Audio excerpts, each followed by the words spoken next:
yaqinlaringiz orasida ko'zi xiralashib, yaxshi ko'ra olmay qolganlar bo'lsa, hozir sizga bir usulni o'rgatib qo'yaman, bir umrga bu muammo bilan xayrlashasiz. Dorixonalar ko'zga tomchilar va ko'z oynaklar sotib, millionlar ishlash bilan ovora.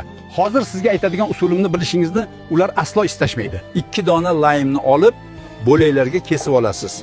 Aynan yashil laymni ishlating, limon bilan adashtirib yormang yana.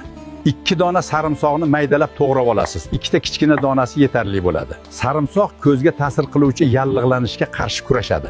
To'g'ralgan laym va sarimsoqni qopqog'i bor idishga solasiz va ustidan toza asalni quyasiz.